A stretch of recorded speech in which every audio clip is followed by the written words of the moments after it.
Coming to a cinema near you in the next few weeks, Star Wars, the 6th and final episode. And what a finale it is. Darker, more brooding, but according to Star Wars wizard George Lucas, you can still expect plenty of big bangs for your bucks. And there's also one last twist in the tale, designed to stun audiences and confound the critics. So settle back and enjoy this special sneak preview with reporter Leslie Stahl. Is this the movie? This is the movie. This is the final movie. In an edit room at Skywalker Ranch, George Lucas is giving us what millions of fans would kill for, a sneak peek at his last Star Wars movie. Its official title is Revenge of the Sith. Do what must be done. It's much more dark. It's much more emotional. It's much more of a tragedy. We are at war, Anakin. The new film is the last of the 3 prequels Lucas began 6 years ago. You're a slave? I'm a person, and my name is Anakin. In the first, Anakin Skywalker was a cherubic 9-year-old. In episode 2, he fell in love. And now in episode 3, Anakin succumbs to the dark side and to his inevitable fate, becoming Darth Vader. He's a nice guy up to now, and we like him a lot. Mm-hmm. And we are going to watch him turn to the devil. We're going to watch him make a pact with the devil. Is it possible to learn this power? Not from a Jedi. The climactic battle takes place on a sea of fire, lava actually, on a planet filled with nothing but volcanoes. Do you actually take us down, in the biblical sense, into hell? Yes. The lava. The lava at the end is hell. Yes, it ends in hell. Before that, of course, it has all the Star Wars staples. Jedis and droids and Wookiees. But this is definitely not a kiddie flick. I would take a 9 or a 10-year-old to it, or 11. But I don't think I would take a 5 or a 6-year-old to this. It's way too strong. I could pull it back a little bit, but I don't really want to. Are you happy with the way it all came out? Yeah, actually, I'm very happy. Yeah, I'm very pleased with the whole thing. But most film critics hated episodes 1 and 2. Mr. Back! No, again, Jaja. You are in big doo-doo this time. How worried are you that the critics are not going to like this new movie? Oh, I'm not worried at all.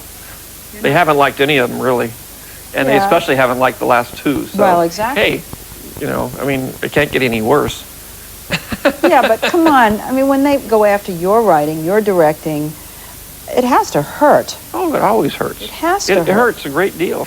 But part of making movies is you get attacked, and sometimes in very personal ways. Did you not say ever to yourself, well, maybe they had a point with this or with that? The point is, it's like if you paint your house white, and somebody comes along, well, that should be a greenhouse. Well, fine, but I wanted to paint it white. I don't think there's anything wrong with painting it white. I don't think there's anything wrong with me for painting it white. Maybe it should be a greenhouse. But I didn't want it to be a greenhouse. I wanted it to be a White House. That's George Lucas. He knows exactly what he wants in his movies. Okay, go forward a little bit. Stop. And critics be damned, he gets it. What I wanted is that guy, this guy, to go across. Oh, okay. I mean, he's paying for everything. He's financing the movie himself. No studio looking over his shoulder. And he owns Industrial Light and Magic, the special effects company where every shot is tailored to his demanding specifications.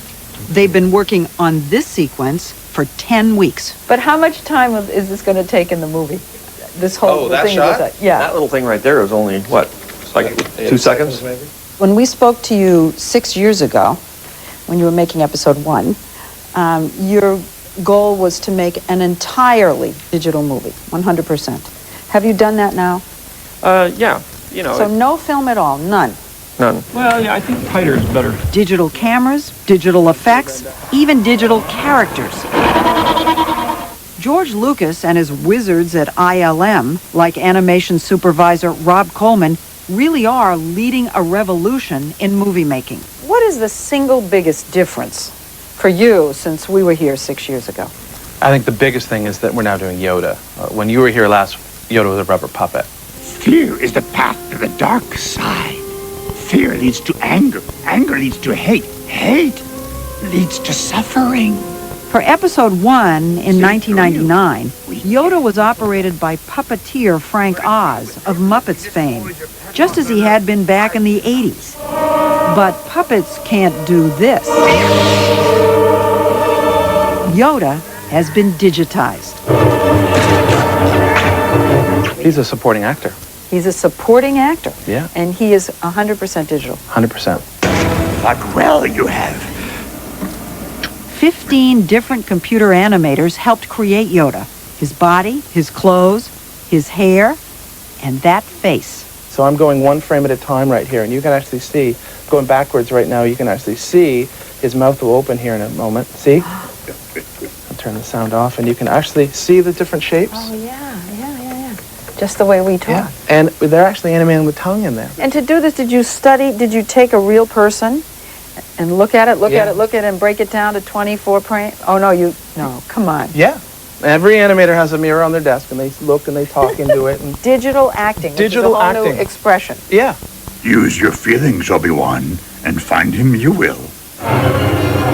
And some of the human actors in the movie have digital doubles. I got a little sequence here where we have a fight with the real guys having a fight.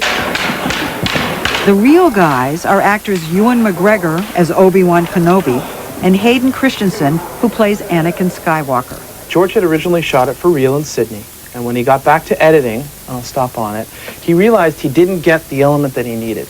He actually wanted the guys with their swords against each other, pressing against each other. He could have gone back to reshoot this. However, Ewan's not available. He's booked on another film. So George came to us and said, can you make the guys in this little section here, can you make them digital?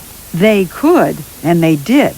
So now here's a close-up just so you can see. We do not have the costume on here, and you can see the hair right now is just strips of gray material. Yeah. The next thing we do, now we have digital cloth. See, it's moving around. And then the final, those are 2 digital guys inside the room. That is really spectacular. So here it is. Okay. So this whole sequence. There it is. Oh, right in the middle. Right in the middle. So you can see it one more time here. Audience will never know. Well, now they will. Now they will. We have lots of humans in the film that are completely digital from completely beginning. digital. And action. If the movie-making technology has moved at warp speed in the last 6 years, George's personal life has changed very little. I'm open! A single dad, he still spends as much time as he can with his 3 adopted children, Amanda, 23, Katie, 16, and Jet, 12, who's already taller than his dad. I've discovered that truly is where the happiness is, at home with the kids. Love life. What love life? Still? Still. That's where I left you 6 years ago. I know. It hasn't changed much. Are you just against this whole idea? No. I'd love to get married again, but I'm not going to get married unless it's the right person. Are you getting set in your ways? I'm very set in my ways. And always. you're becoming difficult. I am difficult. But, whoever I'd be interested in now is also the same way. Back in 1999, Lucas's good friend, Francis Ford Coppola, told us what he thought the problem was. He has very high standards. I mean, he wants Queen Noor or Grace Kelly or someone. She can't be too tall, and she has to be wonderful with her kids. Everybody says the same thing about their friend that's single. Yeah. Which is they're too picky. If they just wouldn't be so picky, they'd be married by now. Well, there you go. Yeah, but There's from that wisdom. side, I speak for those who are the single ones who say, Who are I the am picky not ones." I am not picky. But I want somebody who's right, and I'm not going to walk into anything, because marriage is a serious thing. You are the chosen one! What if someone else beside you came to you and said, I want to make episode 7? Could you see that happening? No.